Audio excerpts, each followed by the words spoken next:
Hello everyone, welcome to day 3 of our 40 days with the Celtic Saints, and today is the day we're remembering St Brigid of Kildare.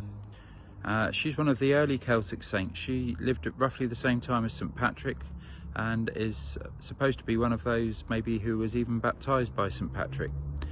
But of course she was baptised into Jesus and into Christ, which is really the point of her life, because she was renowned for two great things.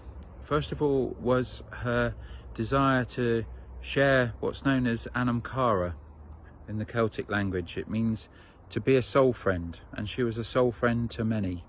And indeed she saw all humanity and indeed all creation from that point of view, because she discovered that soul friend, the ultimate soul friend, who is Jesus. And secondly, she was known for being generous. In fact, there's a wonderful story about her that she was due to be married to a young man, and her father took her to meet her potential suitor.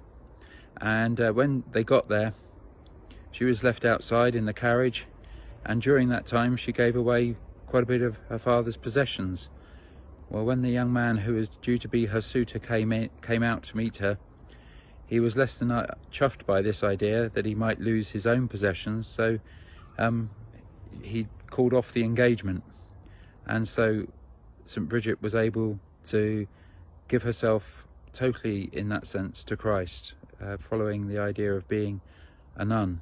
And she founded a convent at Kildare and became their first abbess, and indeed some believe that she became a bishop in the early church.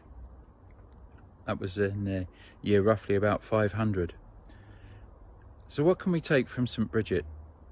Well, I think we can take the idea of soul friend. One of the other great teachers whose feast day it is today is a gentleman called Gregory of Nyssa. He lived 100 years or so before St Brigid, and he wrote quite extensively towards the end of his life. And one of the things he said was that God was not someone to be understood, but a friend to be encountered, and indeed a mystery to be loved. I love that. But God isn't there just to be understood. He's someone to be encountered, and someone indeed to be loved.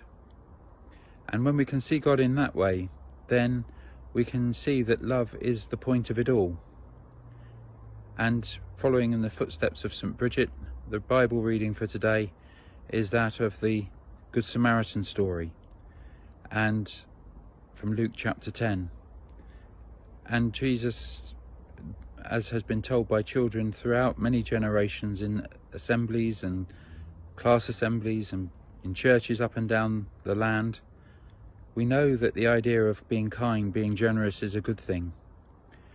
We sometimes can forget that it was a Samaritan. So are we just kind towards those who are our immediate neighbours, our friends at church, our people who are in our own family, or people who see the world through the same eyes that we have?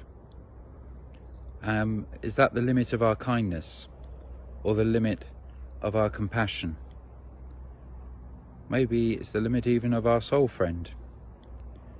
Well, Jesus calls us to look beyond that. One of the joys during this time of lockdown is I've really had the privilege of getting to know my son's girlfriend a bit more, and to see the world through her eyes.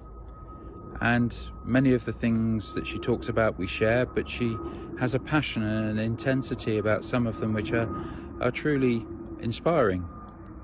The importance of Black Lives Matter, the importance of ecology. And like so many young people, they actually can inspire us of an older generation. Or do we hold them at arm's length? Do we simply look for those around us who actually share our views? So anam cara is a beautiful thing, but don't just look for that in the comfortable. Look for that sometimes amongst those who stretch us and inspire us to think bigger. And maybe just occasionally we might have something to share of a good nature with them. It's been a wonderful time. But as we remember St Brigid today, I really want to pay tribute to all those who are soul friends, to spiritual directors, to those who are good friends and who listen, those who are in prayer triplets, those who are in home groups, all those who give of their time, listening, caring, nurturing.